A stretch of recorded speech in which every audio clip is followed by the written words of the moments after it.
Thank you for joining us today on this excursion to explore Toronto's heritage. From the time we opened our very first branch in 1903 on the corner of Yonge and Wellington, RBC Royal Bank's journey has been one of partnering with other prominent city builders to help create this strong and diverse metropolis. RBC, our clients and our employees share a deep affection for this great city.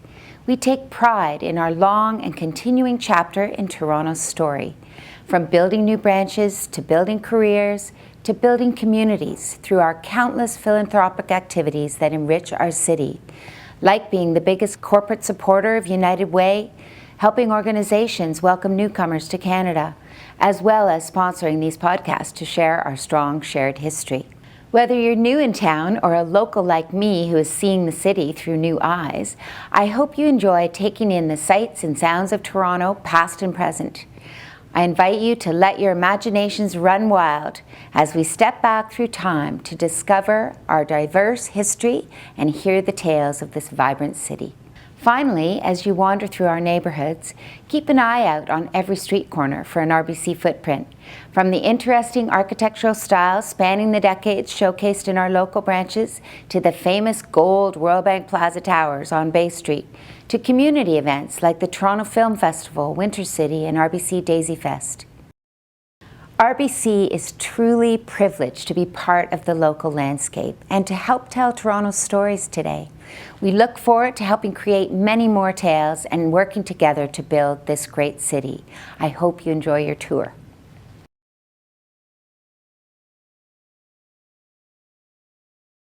Islington had the advantage of being on the main east-west road through the center of the township, and because of that, the municipal offices for Etobicoke Township were located here. Dundas was built in the 1790s by Simcoe's men. Dundas was like 401 today. So travelers on Dundas would come. There were stagecoach companies. It was about 9.5 miles from Toronto to here, which would be several hours. People who kept diaries and journals at that time will remark about the traveling road conditions. We think of holiday time now as in the summertime, but in the 19th century, the time for visiting and travel was the winter, because most people were farmers. They were least busy then, so the travel was mainly in the winter time. So that would have been the busiest time for innkeepers such as Thomas Montgomery. Hello, and welcome to Heritage Toronto's audio walking tour of Islington Village. As with all of Heritage Toronto iTours, this one is designed to be paused while you travel between stops. At the end of each stop, we'll give you clear instructions on how to get to the next point. That said, you should download and print the map of the tour for easy reference. To make sure you don't get lost, we'll include visuals of maps for any areas that we think might be confusing. In only a few blocks, there are an array of high-rise buildings documenting the history of urban planning and residential high-rise architecture from the mid-20th century to the present.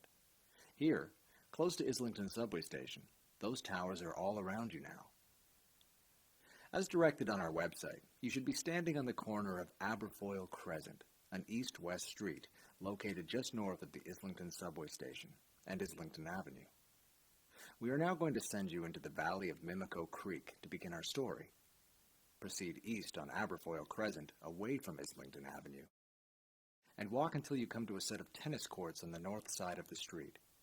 You can press pause now and start up again when you're ready to start the walking tour. Stop number 1. Directions into Tom Riley Park. Welcome back. You should be standing beside the tennis courts on the north side of Aberfoyle Crescent. We are now going to take you down into the valley of Mimico Creek for a quiet walk. You'll be walking through what was once known as Central Park until it was renamed in the late 1990s after Tom Riley, Etobicoke's Commissioner of Parks and Recreation for 36 years. But its history stretches much deeper into time than that. There's no better place, perhaps, to talk about this area's rich Aboriginal history. To get to the creek, find the path leading into the park area between the tennis courts and the end of the subway tunnel, which you are now standing on. Follow this path and make your way down to the bottom of this small hill. Once there, follow the path to your left, heading north through the park. Follow the same path under a railway bridge and past a baseball diamond. Keep the baseball diamond on your left as you walk north. Once you have passed the baseball diamond, resume play. We'll pick up our story there. Press pause now and resume play once you have passed the baseball diamond. Stop number 2. Mimico Creek and Aboriginal History. You should now be standing at the north end of the baseball diamond with a parking lot to the north and a bridge over Mimico Creek to your right or east. Find a comfortable place to stand on the bridge or beside the creek. This small creek has been described by the Toronto and Region Conservation Authority as a completely urbanized waterway. For that reason, perhaps, it is easily overlooked today. Mimico Creek, however, is one of this area's most ancient and defining historical features. Its source lies in Brampton and on the edge of the Oak Ridges Moraine. The water burbling past us will carry on to run under Lakeshore Boulevard and enter the lake at Humber Bay Park by Park Lawn Road, just west of the mouth of its much larger neighbor, the Humber River. Water has run along its over 30-kilometer route, cutting this valley into the land since the retreat of the last ice sheets some 12,000 years ago. Today, only 2% of the land drained by Mimico Creek still has its natural cover. Some 60% of the creek's route has been channelized. Yet in spite of the 2 centuries of massive alteration of its watershed, this creek continues to connect us through time to the first people who stood by its banks. Those people likely arrived in this area, then dominated by tundra and open boreal forest, around 11,000 years ago. Small groups of people hunted mastodon, moose, elk, and caribou, leaving no trace of their presence beyond their stone tools. Several very small 10,000 to 11,000-year-old archaeological sites have been found along ancient shorelines of Lake Ontario's larger predecessor, Lake Iroquois, to the east and west of Toronto. The local climate and vegetation had changed by approximately 7,000 years ago to resemble today's conditions. Aboriginal peoples adapted gradually to the change, eventually settling into familiar territories where they gathered nuts and hunted deer at small inland camps during the fall and winter, and joined other bands in the spring and summer at river mouths to fish and trade. Around 1100 years ago, crops of corn, beans, and squash began to be planted and harvested. Agriculture resulted in a shift to a more permanent village life, one associated with the Huron-Wendat and Five Nations people who occupied this area when Europeans first arrived in the 1600s. By about 1700, ancestors of the Mississaugas of the New Credit First Nation called this area home. In a land deal begun in 1787, the British purchased this area from the Mississaugas, who eventually relocated to the Hagersville area along the Grand River in the 1840s. The purchase of this land from the Mississaugas was finally resolved in 2010. While rich archaeological sites of the First Nation villages have been found on other Toronto rivers and creeks, nothing similar in size or importance has been found along Mimico Creek. That said, the creek would have no doubt been a useful source of drinking water and perhaps small fish for Aboriginal peoples, and a possible village site might exist on Mimico Creek north of the Queensway, where a number of artifacts were found by a local resident and reported in 1971. Aboriginal artifacts have also been found in the cemetery of St. George's on the Hill Anglican Church, which we'll visit on this tour, and at 6 Points, where Bloor, Dundas, and Kipling meet. And today, the City of Toronto considers any land within 250 meters of a waterway, including Mimico Creek, as having rich archaeological potential. It's worth noting that unlike larger rivers like the Humber, Mimico Creek did not have enough water flow to become a major site of water-powered mills. That said, Mimico Creek was an important factor for these farmers who had fields which lined the creek area. Livestock could drink from the creek, while vegetables and other crops could use the water for hydration. For the larger community, Mimico Creek became a play destination. The creek was a popular spot for kids to wade, fish, skip stones, and just plain old fool around. Come winter in the 1940s and 50s, the local volunteer fire department would divert water from the creek to flood the adjacent flatland and form the local skating rink. The photo now on your screen is from the 1940s. And let me tell you one quick story about the name Mimico, drawn from an Anishinaabe term meaning resting place or abundance of wild pigeons. The name initially referred to the mouth of the creek, which served as a significant migratory stop for passenger pigeons. The name of the creek was early on applied to an area that stretched from the lakeshore up Mimico Creek to Dundas Street. When the town at the mouth of Mimico Creek gave its new post office the name of Mimico in the 1850s, the little settlement here quickly gave its new post office the name Islington, after Islington in England. Now that we've taken a look at Mimico Creek and heard something of the ancient Aboriginal history of the area, let's keep walking up the creek to a very important early European site on the creek bank. Cross over the creek on the bridge, then take an immediate left and follow the paved path north to the Lawn Bowling Club. Lawn bowling has a long history in Islington. On your screen is a photo of the Islington Ladies Lawn Bowling Group in 1923. At its peak, it had 300 members and still boasts 189 members today. As you walk, you may see the occasional fruit tree, believed to be descended from the 19th century estate orchard of the Montgomery family, who once owned this land. Keep walking until you get to the south side of Dundas Street West, next to a large stone building. Press pause now and walk north along the path.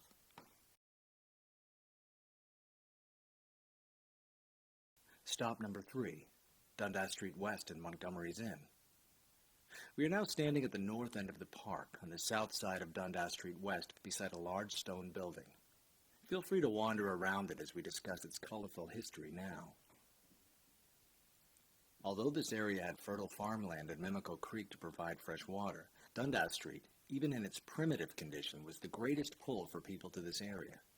Just a few years after the town of York, later renamed Toronto, was founded in 1793, the provincial government ordered Dundas Street to be cut through forest from York to the town of Dundas, just west of present-day Hamilton, and from Dundas on to present-day London. This road, referred to at the time as Dundas Highway, was to be a military lifeline, allowing movement of troops and supplies and communications over land in case threatening American forces took control of lake routes. Dundas Street was also intended to open up the land along which it ran. It became a vein along which new farms and villages could be nurtured. Islington was one of those villages, as was Lambton Mills to the east and Somerville and Cooksville to the west. All of them, it's worth noting, were built at a crossroads of sorts where Dundas Street met a river, or where it crossed another significant road. Typically, these small communities became supply depots for the surrounding farm families. Here, in Islington, people came from the surrounding area to retrieve and deliver mail, and to purchase food, clothing, or tools. When they were here, they visited, gathered news, and enjoyed the social life of the small community. An important place for that visiting and socializing stands before you, Montgomery's Inn. This fieldstone building was constructed by Thomas Montgomery around 1830 and operated as a public inn for over 20 years. The inn was constructed in the late Georgian, or Loyalist architectural style, as it is called in Canada, which is illustrated in the building's large center hall plan, its strong symmetrical balance, and the fan-shaped window over the front door. Also typical of this style of architecture is the simple two-story box shape and multi-paned windows, both of which you can see before you hear. The inn was originally covered with a white pebble dash finish, a very different look from the stone walls we see today. You can see that finish in a number of historic photos of the inn on your screen now. During renovations in 1967, the borough of Etobicoke removed the pebble dash finish to reveal the stone walls, then considered more attractive. For Islington Village, as well as for neighboring towns, this inn was an important meeting spot. Not just a tavern or a place for social gatherings. Montgomery's Inn also acted as a meeting place for the local township government and for the Grand Orange Lodge, which met here in the 1830s and 1840s. Perhaps even more important was this inn's function as a stop for those traveling along Dundas Street. Transportation was so arduous and slow in the days of early settlement that taverns and inns were a necessary presence at regular intervals along main roads. Montgomery's Inn, much like local taverns or coffee shops today, offered comfort to travelers. When travel by wagon or coach over rutted or muddy roads was a bone-jarring affair, this was a place to rest those weary bones.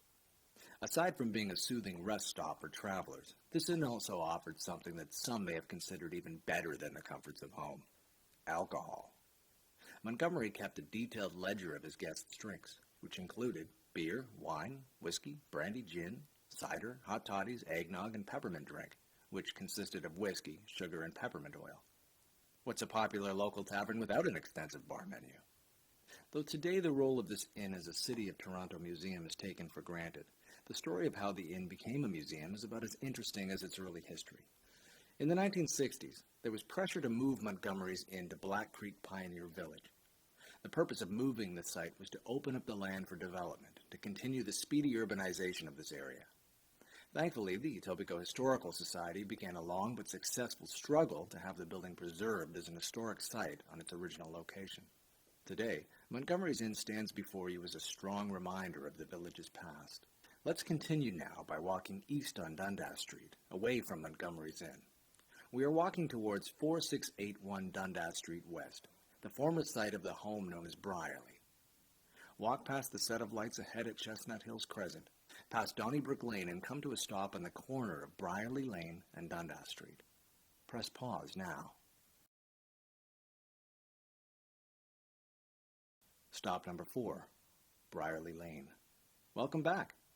You should now be standing in front of Brierley Lane, a private road with a small brick gateway and numerous townhouses lining the street.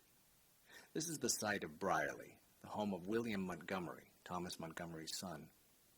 Brierley was originally built in the 1830s as a single-story Regency-style cottage and was sold in 1850 to John Bull Bagshaw, who likely added the home's second story and Italianate decorative features.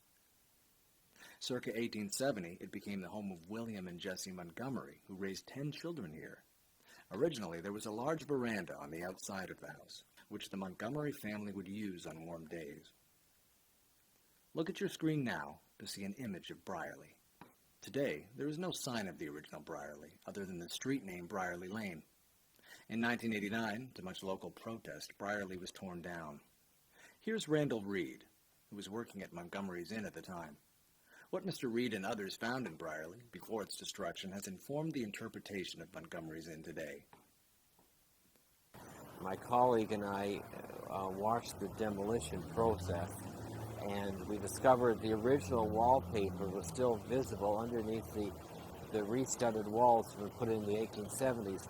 It was the Rococo design, scroll design in burgundy and gray, and that wallpaper inspired what we selected for the sitting room here at Montgomery's Inn, only ours is in blue. The restoration wallpaper that we have here, it's a period design, but not period to this house, but it was adjacent, very similar to the adjacent house, Brierley. As you can see, the land on which Brierley once stood now accommodates nearly 20 homes. It is an indication of what has happened to Islington Village, as this part of Etobicoke has been increasingly urbanized. As land has become more valuable, apartment buildings, as another example, have replaced single-family homes. At the same time, older buildings surrounded by significant amounts of land have been demolished to make way for new and larger buildings which occupy much more of that land. As we walk further east along Dundas Street to our next stop, note that trend along both sides of the road. Small, older homes taking up only a part of a large lot are slowly being replaced with larger homes occupying more of that lot. It makes for a streetscape that itself tells the history of the development of the area. As of 1939, much of this stretch of Dundas Street running east was still lined with farmland. A number of older homes date to the late 1940s and 50s. Others date from the 60s and 70s. Those are joined by what we might call second-generation homes, the second to be built on a particular lot after the first was demolished. Let's start walking this stretch so you can see what we mean. Look down the street, away from Montgomery's Inn to the east. Do you see a white church steeple in the distance on Dundas Street? That's where we're headed next. Turn around now and retrace your steps back, or west, to the lights at Chestnut Hills Crescent, and cross to the north side of Dundas. You will want to take this opportunity to cross the road here, as this is the only safe intersection with lights before reaching the church. Turn right and walk east along Dundas towards that church steeple. Once you're at the church, make your way up the driveway to the grounds and start listening to the tour again. Press pause now.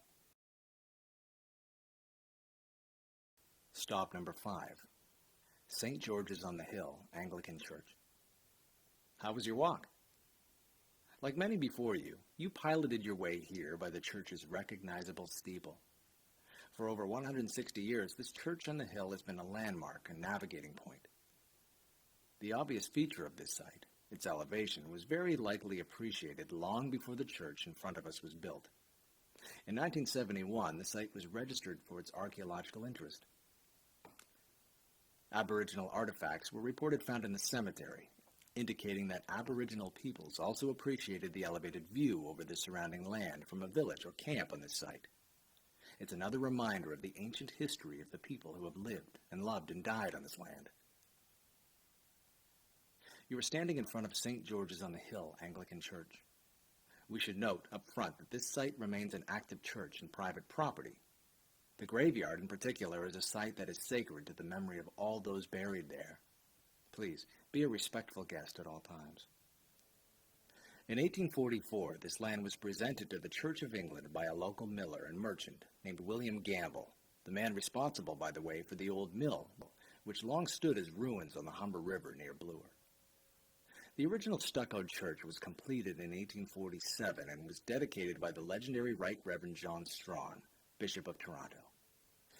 Although that first building was much smaller than the church you see before you today, it was a source of great pride for those in the Islington community who, prior to the church, were meeting in a log schoolhouse.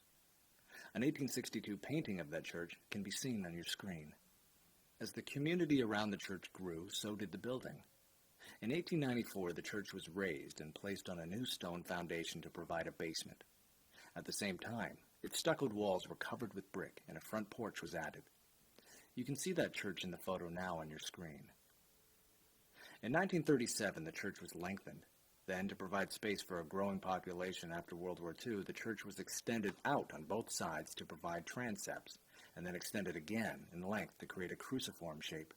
Somewhat miraculously, inside the church in front of you today are still 3 of the walls of the much shorter original 1847 building. In spite of 160 years of adaptation and change, the spire, too, is the original. What you see is the same spire that so many years ago Bishop Strawn stood below with a small cluster of early Etobicoke families. With Dundas a rural highway and only forest and fields about the church, it must have been a place of beautiful quiet. Inside the church, old glass windows mingle with new, including one window in particular, which depicts 3 eras of Islington Village's history. In the first, a missionary preaches to the First Nations peoples. In the second, a farmer works his fields with St. George's in the background. In the third, St. George's sits among other local churches, all offshoots of the church here. Today, this site remains a thriving center within the greater Islington community. Not least of all because of the activity of the Kingsway College School, which joined the church on this site in 1990, and which built the new addition to the rear of the church building proper. Beyond this church lies its cemetery, also established in the 1840s and witnessed to thousands of burials. Here, around each grave site, have mourned the families and friends of the people who have occupied Islington's homes, built up its businesses, farmed its long-gone fields, and helped it grow into the urban and diverse community it is today. It's truly a sacred site, a place of memory, created for us as much as for those who lie buried here. Wander in if you have the time, and read the names of some of the families who founded Islington Village. Pause now, then press play when you are ready to continue the tour. To get to our next stop, leave St. George's on the Hill and walk back west to Montgomery Road, which is just before you get to Montgomery's Inn. To get there, follow your footsteps back to Chestnut Hills Crescent and cross to the south side of Dundas Street there.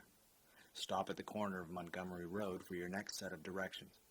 Press pause now and resume play at the corner of Montgomery Road and Dundas.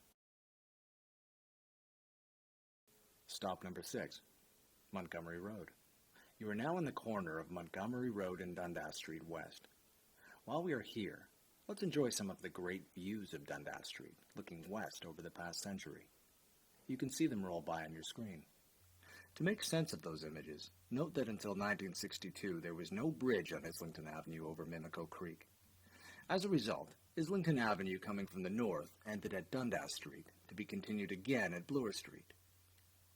Through the creek valley south of Dundas, the Islington Avenue right-of-way was merely a dirt trail. There was, however, a bridge on Dundas Street over Mimico Creek since at least 1812. These photos show first a wooden bridge carrying Dundas Street over the creek, looking west. This bridge was replaced in 1922 by a concrete bridge, which has since been replaced again by the modern bridge in front of you. Now look south, down Montgomery Road away from Dundas.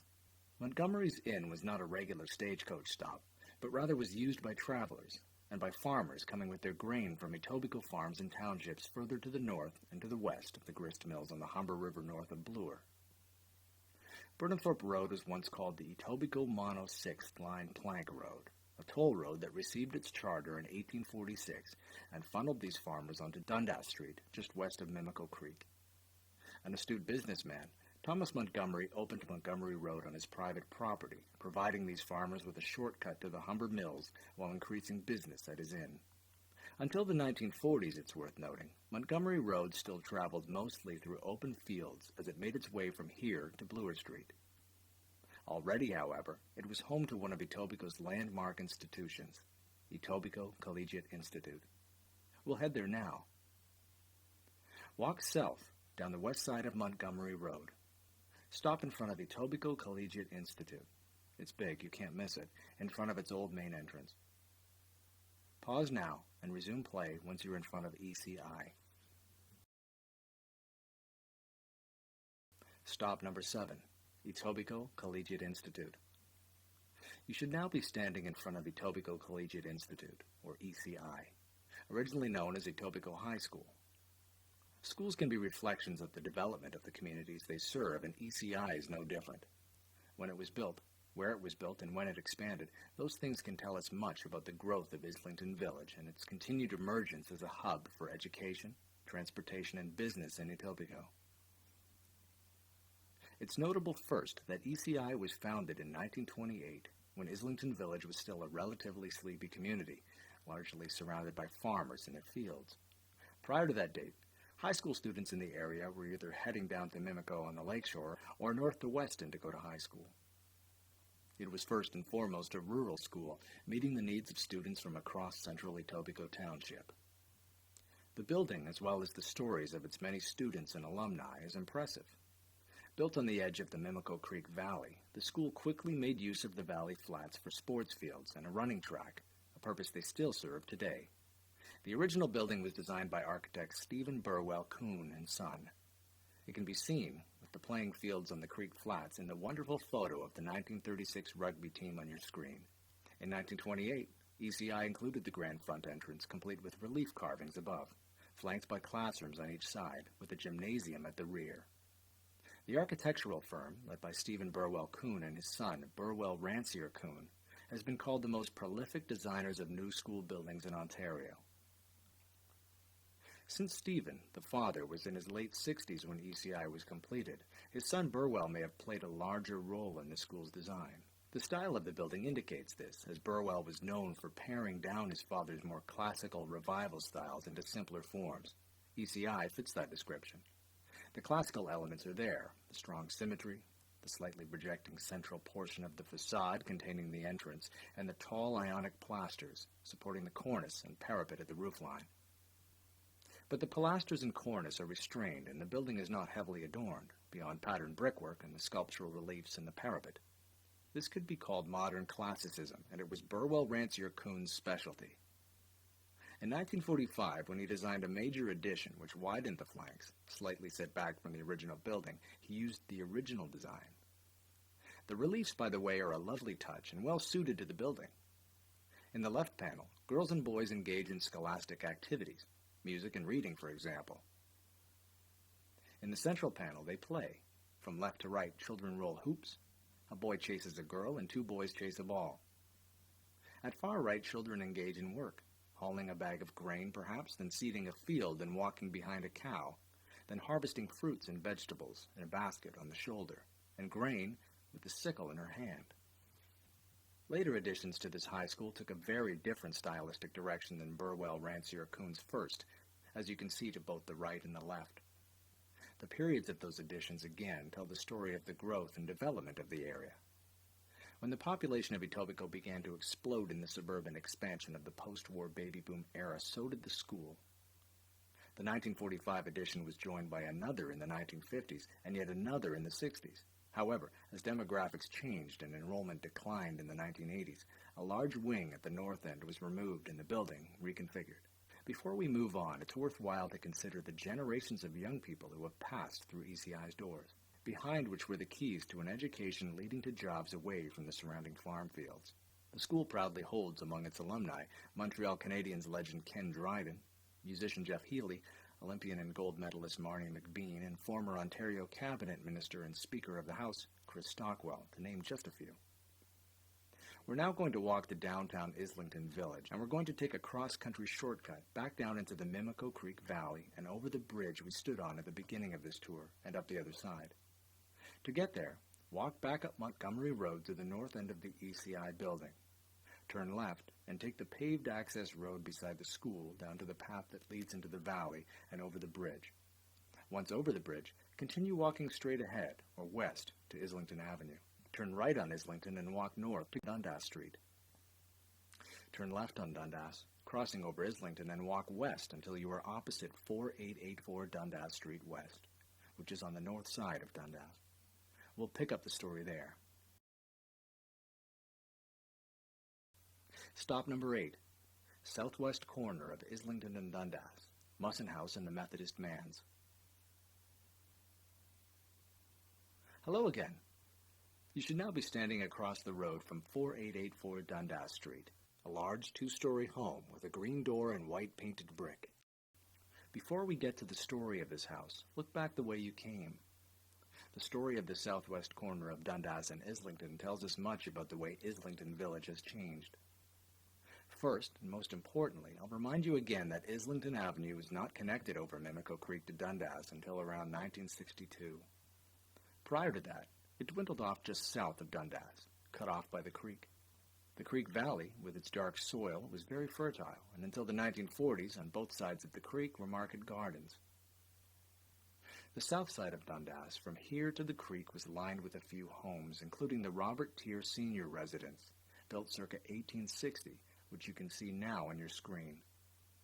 Tier was a market gardener who grew celery and other vegetables on 16 acres of valley land behind his house. A second photo shows the house with the Jubilee Hall to the right, where Tier sold his vegetables on the ground floor, letting the second floor be used as a social venue. And in the foreground are some young women having fun in 1917.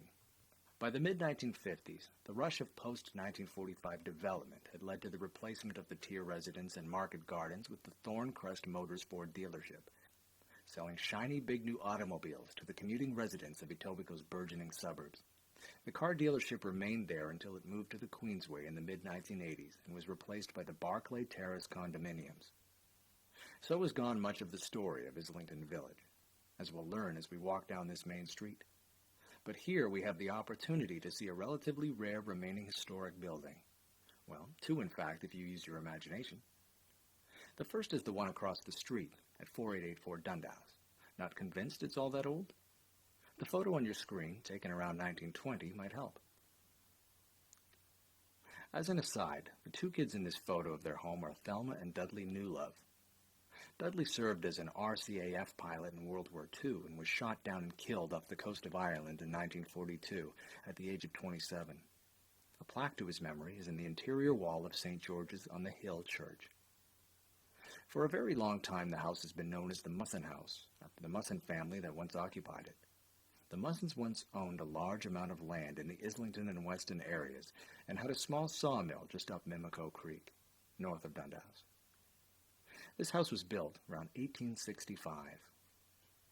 The house is worth noting, not just because of its ability to survive, but because it served as something of a community hub, much like your local coffee shop or bagel place today. Thomas Musson was a postmaster of Islington Village for 30 years until his death in 1899, and was succeeded by his wife Elizabeth until 1906. For at least some of this period, the post office operated out of the back parlor of this home, and well into the mid-20th century, a trip to retrieve the mail could turn into a visit with a neighbor, a chat with a friend, or a tale from the local busybody. After 1908, the house was occupied by William and Olive Newlove and their children, Thelma and Dudley. The Islington Telephone Exchange started in 1909 in one of the village's general stores with 3 subscribers, but in 1910, when there were 38 subscribers, it moved to the Newloves' home. Olive ran the exchange in the same room where the post office had once been, and the tradition of neighborly chatter lived on in a slightly different form. The building you see today at 4884 Dundas has of course been altered significantly over time as new occupants have made it their own. A widened Dundas Street has swallowed up the front lawn, and the front veranda is long gone. The original red brick has been painted white, although this two-toned brickwork can still be seen on the rear of the building. All that said, the Musson House remains an important part of the Islington community, and it is listed on the City of Toronto's inventory of heritage properties. Before we move on to our next destination, look at the double store at 4879 to 4881 Dundas, on this side of the street. On the east side of this building is a large mural depicting the interior of the building around 1888. It's one of a series of murals that the Islington Village Business Improvement Association has funded. Here's Linda Peterson of the BIA. A typical example of one of our murals is the one behind me, which is of the Manse Committee. And a manse is a minister's residence. This particular one was located within this building that you see behind me, and it was for the Wesleyan Methodist Church. The Manse Committee advised the minister's wife on the decor and conducted periodic white-gloved inspections of the premises to make sure it was kept acceptably clean. Now, this particular mural has some things that we're really, really proud of. The furniture that you see in the mural would have been available in Toronto in the 1800s. The construction techniques that are displayed are typical of the period. Everything is to scale. It's based on a real life story. It's authentic as far as we can make it. Although it may not look that old, note the building's old rubble stone foundation below the mural. This building was in fact once a house, the manse for the 1887 Islington Methodist Church, which once stood immediately to the west of the house. Have a look at the photo on your screen to see a few photos of the house as it once was. To its left was the grand home of John Dillon Evans, a fruit farmer and a member of Etobicoke Township Council for 18 years. To its right was the church, which became Islington United Church in 1925, and which moved to a new building on the quieter Burnhamthorpe Road in 1949. This vacated church building was then used for township offices until it was demolished in 1964. The church appears prominently in many of the old photos of the village that you'll see on this tour. Take some time to enjoy the mural and to read the information panel that accompanies it. This mural is the first of many we'll see today, the product of a brilliant effort of local businesses to celebrate this area's past. The murals are breathtaking and rightly brought lots of attention to downtown Islington. Continue to look out for these murals as we make our way around the area. We won't have the chance to mention them all, but we will point out a few that are of specific significance to your tour today. We are now going to keep walking west on Dundas Street, towards the corner of Burnhamthorpe Road. Once you're at the intersection, make your way to the northwest corner, beside a group of stores, a Coffee Time, Canada Post, etc. Once there, continue with the audio tour. Press pause now. Stop number 9, Islington House and Islington's main intersection, Dundas Street West and Burnhamthorpe Road. You should now be standing on the northwest corner of the busy intersection of Dundas Street West and Burnhamthorpe Road. You are now in the midst of 21st century Islington Village. This commercial streetscape is striking, we think, for its lack of obvious 19th century commercial buildings, common to so many other old Ontario villages. On first glance, this looks like a streetscape of much later origin, with many buildings dating from the 1950s to the present.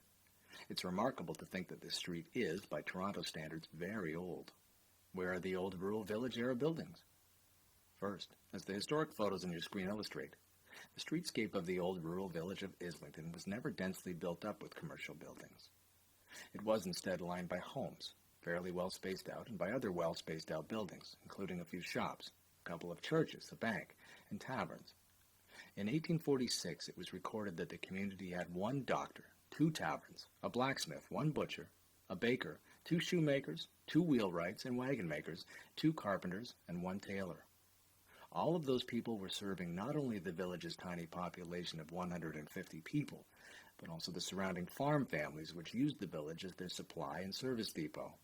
As a whole, the stability of this little village was remarkable over the course of the 19th century. By 1873, the population had grown only by about 50 people to approximately 200.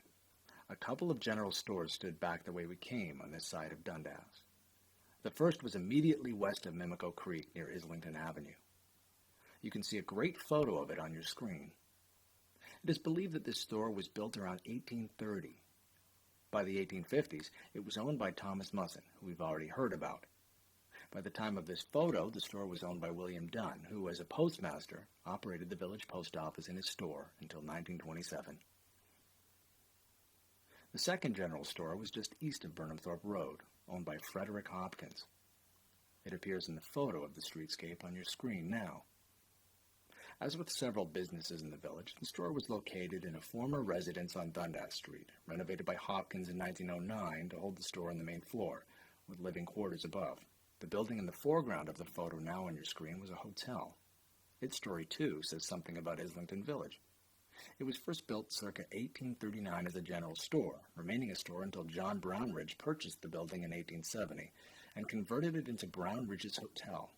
The photos on your screen show the intriguing evolution of the building over time, as different owners, the fire, and different tastes of different heirs took hold. Note also the drive shed visible in some photos to the east of the hotel. This drive shed was converted into a gas station and garage with the advent of the automobile, then demolished when Burnhamthorpe Road was moved from the west side of the Islington House to the east side to align with Cordova Avenue. The hotel survived as a bit of a legendary local watering hole and gathering place, affectionately known as the Izzy House, before it was finally torn down in 1986 and replaced by the present building on this corner. And so was gone much of the old Islington Village streetscape. It was adapted and changed by the same forces that brought Etobicoke Collegiate's many additions, and by those that brought car dealerships and new condominiums. Undeveloped areas between buildings were filled in. Private homes on this busy commercial street no longer made sense and were either converted into stores or offices or were demolished and replaced by commercial buildings or apartments. In periods of prosperity and growth, old buildings became dispensable in the march forward towards a modern 20th century Islington. This stretch of Islington Village, as it looks today, tells the story not of a small rural community, but of a bustling suburban Islington, bursting at the seams from the late 1940s on. Before you leave this intersection, look north on Burnhamthorpe Road at the beautiful stone Islington United Church, with its modern Gothic architecture, which opened in 1949 to replace their 1887 church on Dundas, the site of which we saw earlier beside its old manse. Now, continue to make your way west on Dundas Street until you find the Fox and the Fiddle pub, just past the strip of retail stores on the north side of Dundas. Press pause now and resume play once you are in front of the pub, situated at 4946 Dundas Street West. Stop number 10, Municipal Office and Cemetery. You should now be standing in front of 4946 Dundas Street West, a building with a prominent mural showing a delivery truck in front of the old Islington Hotel during Prohibition. Also, turn around and look at the mural on the east wall of the retail strip on the south side of Dundas across from your location. This is the mural of Brierley, the home of William and Jessie Montgomery, the site of which we saw earlier in the walk. The house has been painted as it looked just prior to demolition. Now let's talk about 4946 Dundas Street West. Like the old man's converted into a store down the street, this building doesn't look all that old, but it actually contains one of the oldest buildings in Islington, the village's first Methodist church, built around 1843. In 1887, this church's congregation moved into their new church further east on Dundas. The land and the church building were sold to Etobicoke Township, which used the building for council meetings, public forums and social gatherings, as well as the village's first public library. In its conversion to a township hall, the church was bricked, and shallow buttresses were added down the side for support. Note the photo on your screen. Here, too, the story of Etobicoke's growth plays out. In 1850, the entire population of Etobicoke Township, far beyond the boundaries of this village, was 2,904 people. 30 years later, when the township took over the building, its population had only grown by about 70 people. All of that changed, however, by the mid-20th century. As the township grew in population and complexity, larger township offices were required, and what you see before you today is the result of an expansion in 1946. Once again, just after World War II, when the township was growing dramatically. A second story was added, and a large neoclassical addition was put onto the front. The photo on your screen now shows the Etobicoke Township Council and staff in front of the building in about 1931. In 1958, the township moved into a new civic center at Burnhamthorpe Road in the West Mall. In 1967, Etobicoke was transformed politically from a township to a borough, and then in 1983 into a city. In 1958, this building at 4946 Dundas became the district police headquarters. A subsequent owner made further modifications to the building, adding a large addition to the rear and turning the main floor into the old village restaurant. The Fox and the Fiddle moved in 2000. What remains of the original church building, some wooden beams, lathing, and plaster, remains hidden deep inside the current building. But inscribed above the front door, still visible today, it says Etobicoke Municipal Office. On the east side of the building, towards Burnhamthorpe Road, there is a door with police inscribed in the stone above it, and on both the east and west sides of the center section, you can still see the buttresses that were added during the church's conversion into a township hall so long ago. While we're here, just walk a bit west on Dundas Street until you're near the front gate of the cemetery next door. In this very 20th century landscape, the old non-denominational Islington burying ground surprises us back to the days when Dundas Street was a dirt road lined with a smattering of homes and only a few shops. The Ontario Genealogical Society dates the establishment of this cemetery to 1844. It was opened on land donated for this purpose by local landowner Amasa Wilcox. There are gravestones with dates prior to 1844, the oldest being Jane Morrow, who died in 1807, but these likely mark the remains of those moved to the grounds after the fact. Like the cemetery of St. George's on the Hill, this burying ground is the final resting place of many of the key builders of the community. In the back left corner are two tall monuments of Thomas and William Montgomery and their families. The 2 rows of Austrian pines that still line the cemetery path were planted in 1910 by William's daughter, Margaret. The graves also tell the tale of the fragility of life prior to the development of modern medicine, when much higher rates of infant mortality took a heartbreaking toll. Records based on surviving and readable stones indicate that over 40 children under the age of 5 are buried here. A number, like baby William Porritt, son of local cobbler Robert Porritt, lived only a few days. On the other end of the spectrum was Andrew Morrow, who was born elsewhere in 1764 and lived 87 years to die in Etobicoke Township in 1851. Just east of the front gate, near the sidewalk, are 2 more recent interments. The Reverend Stuart B. East, minister of Islington United Church for 26 years, and a local politician and historian who died in 1995, and his wife Mary, who died in 2001. Take as much time as you'd like in this quiet spot. When you're ready, keep walking west. As you walk, note the building across the road at 4975 Dundas Street West. It's a great example of 1950s modern architecture and is another nod to the important growth of that period. It was built as an office for Etobicoke Hydro. You'll also encounter a few more beautiful murals as you walk west. Look carefully for them on front and side walls as you pass. The last mural you'll see on this tour is at 4994 Dundas Street West, just after the intersection of Maybelle Avenue. After you've enjoyed it, please walk back to the corner of Maybelle Avenue and Dundas Street. Cross Dundas Street to the south side, and then walk south on the west side of Maybelle Avenue. Stop opposite the Maybelle Place Apartments at 49 Maybelle in the small parquet to hear about this important piece of Islington Village. Refer to the map on your screen to help guide you there. Stop 11, Maybelle Avenue and apartment buildings. By now you've heard a number of stories ranging over this area's long history of human occupation, from 11,000 years ago through the 20th century. Islington Village is a great place for a historical walking tour because of those stories, but it's equally worthy of a tour because it presents a microcosm of the changing patterns of urban development, right up to the present. Over the last 2 centuries, a number of waves of population growth have transformed this place and left their mark. This is a great place to see all of them. So far, we've noted the changing nature of residential development in the homes along Dundas Street West as we walked from Brierley Lane to St. George's on the Hill. We've noted the way the main street has changed from a well-spaced-out collection of homes, churches, stores, hotels, and the municipal offices to a completely built-up late 20th century commercial street. Here we have a chance to talk about how some relatively empty fields between Dundas Street West and Bloor Street were transformed into an area dotted with tall apartment buildings. First, it's worth noting here that Islington also grew in waves that were closely related to the development of convenient transportation connections to other communities.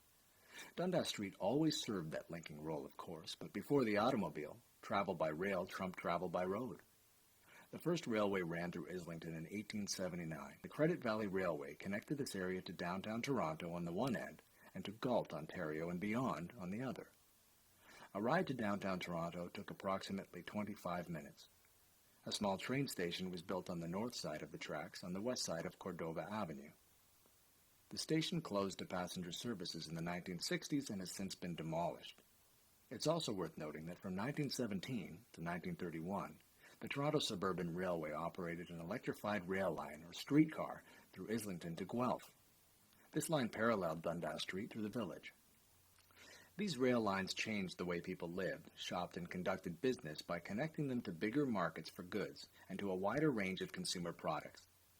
On the screen is a photo of a farmer taking a wagon of milk cans to the train station for shipment to Toronto. Being a stop on those rail lines made Islington Village a more convenient place to live and gave it a leg up over more remote, rural villages. That said, as we've noted, the most dramatic change came to Islington Village after the Second World War, which ended in 1945. In the post-war suburban rush that transformed rural North York, Scarborough, and Etobicoke from fields of crops into fields of houses, the streets north and south of Dundas were filled in. Then, in the 1950s and 1960s, a new symbol of urbanity arrived in Islington Village, the apartment building. Central Park Terrace on the west side of Islington Avenue, south of Dundas, at 8 stories, was under construction in 1961. The two Y-shaped towers on either side of Islington, just north of the railway bridge, were completed by 1965. Then came the subway in 1968. Unprecedented access to downtown Toronto led to unprecedented development. Until the mid-1960s, the area where you now stand has remained a neglected piece of land.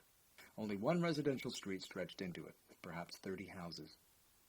In the next 10 years, the fields and houses were replaced with these apartment buildings. A number of the buildings you just walked past down Maybell were constructed by Toronto Community Housing in the late 1970s. The tallest of these buildings on Maybell, the 3 Montgomery Mills Towers further east, are over 30 stories high. These buildings and their surroundings say much about how planners once wished to develop the available land around the old metropolitan Toronto. As you walk down to the Montgomery Mills Towers in particular, you'll notice the green space around them. This type of development has been called a tower in a park design concept. It's legendary and hotly debated in urban planning circles. Originally proposed by Le Corbusier, a French architect and urbanist who was highly influential in the mid-20th century, this kind of development was once all the rage in Toronto and many of its neighboring communities. Montgomery Mills is a powerful example of the type. Early ads for the 3 Montgomery Mills Towers described them as the first foray by the Meridian Building Group, the developer, into a higher-priced, more exclusive apartment market. The buildings boasted million-dollar recreation facilities, full-time recreation staff, and large banquet and meeting facilities, which would be a cultural focal point for the area. This was, a 1974 article in the Toronto Star made clear, the sort of development that planners of the Toronto subway envisaged 20 years ago. High-density housing clustered around rapid transit line stations with lower density and single-family homes farther back. The tower in the park approach is no longer in fashion, but the vacant space around the tower is now considered to be unfriendly and isolating to residents. Current approaches typically bring buildings close to the street, placing commercial shops on the ground floor on main streets and surrounding the bases of the towers with lower-rise residential buildings, including townhouses. Just west of Maybell Place, on the former sites of 2 Roman Catholic schools, you can see this kind of development just being completed. 2 more important points are worth noting here. First, these apartment buildings brought a much greater density to Islington Village, bringing thousands of new residents into a relatively small block of land. They helped transform Islington Village from a low-density suburban area into a high-density hub, focused around a new subway stop. Second, these towers have provided affordable accommodation for many newcomers to the area. Over the course of the second half of the 20th century, as Toronto has diversified into a multicultural city, Islington Village has followed suit. This community has been transformed into one that, like Toronto, as a whole includes people from around the world in everything from single-family homes to apartments and condominiums high in the sky. And here we end our tour of Islington Village. There is much more that could be said, of course, but we hope we've passed on enough stories to help you better understand this area for what it is, the homeland of Aboriginal peoples for thousands of years, then a community swept up in the growth of the modern city of Toronto. To make your way back to the subway station, keep walking along Maybell past the Montgomery Mills Towers. When you reach Cordova Avenue, turn right. Then follow the sidewalk as it goes directly south, with a parking lot on your right, until you see a concrete staircase on your left. Take these stairs down to Islington Avenue. Turn right and follow the sidewalk south to the Islington subway station. This tour was written by Nana Robinette and Gary Medema, with assistance from Nancy Luno of Heritage Toronto, Randall Reed of Montgomery's Inn, and Denise Harris of the Etobicoke Historical Society graciously commented on earlier drafts. Randall Reed, in particular, opened up the vast photo collection of Montgomery's Inn for our use on this tour. Ian Campbell assisted with information and images for Etobicoke Collegiate Institute. Thank you to RBC for providing the financial support to make this and Heritage Toronto's other iTours possible.